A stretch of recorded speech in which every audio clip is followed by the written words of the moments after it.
518 area code. Who's this? Where are you calling from? Hi, Sam. This is Addison from Ohio. Hello, Addison. What's on your mind? So this Monday, the verdict came out for 3 of the members of the Black Pride 4 in Columbus, and I wasn't sure how familiar you are with this subject. I'm not familiar with it at all. So last year in Columbus, there was the Pride Parade, which is the second biggest Pride Parade in the Midwest, which might not be a huge thing, but there's a lot of people. 4 protesters, I hesitate to use the word interrupted the parade, but they went in front of the parade and stopped it. They were protesting the recent acquittal of the police officer who shot Philando Castile. Okay. They were 4 people of color who were members of the queer community, and they said, we want 7 minutes of silence, one for every bullet that went through Philando Castile, to commemorate not just what's going on with Philando Castile, but what's going on in Columbus, which has one of the highest murder rates of black people, I think, by police in the country.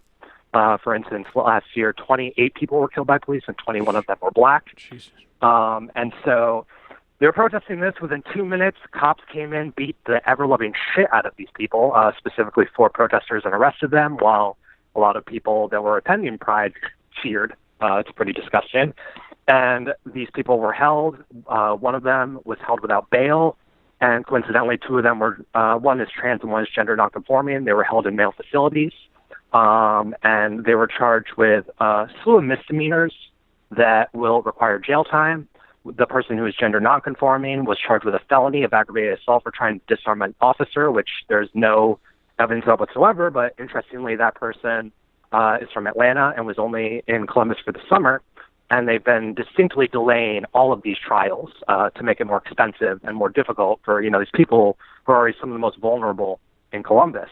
So 3 of the 4 protesters, the ones who weren't charged with a felony, were found guilty on 6 of 8 counts.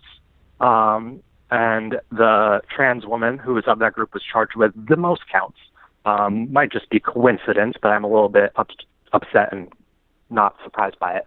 And I just want to put this briefly in a broader context of the year before. There was a summer program where our Democratic mayor and our entirely Democratic city council voted to give police a ton of powers in a summer initiative where they would go to quote unquote difficult neighborhoods or whatever, places with high crime, and basically send police officers there, including plainclothes officers, 2 of whom went up to Henry Green and murdered him, claiming he had a weapon, which there does not appear to be much backing. And so there's a lot going on in Columbus in regards to police violence against black people.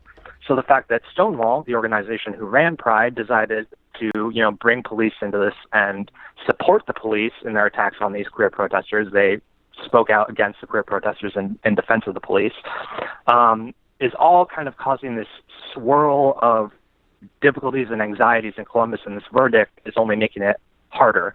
And even worse, last year, the mayor decided to take the summer program and extend it all year round. That was eventually changed, but what they've done is just made it a new program. So before it was $750,000 approved by city council for this. Now they're approving $2 million for more police officers just being on the streets in these quote unquote poor neighborhoods, aka black neighborhoods, because Columbus is one of the most segregated cities in the country.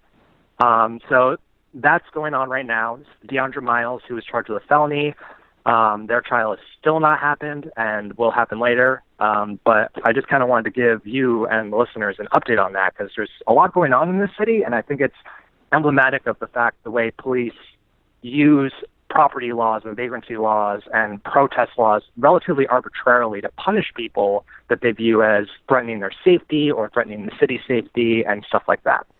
All right, Addison, I appreciate the update. Thank you.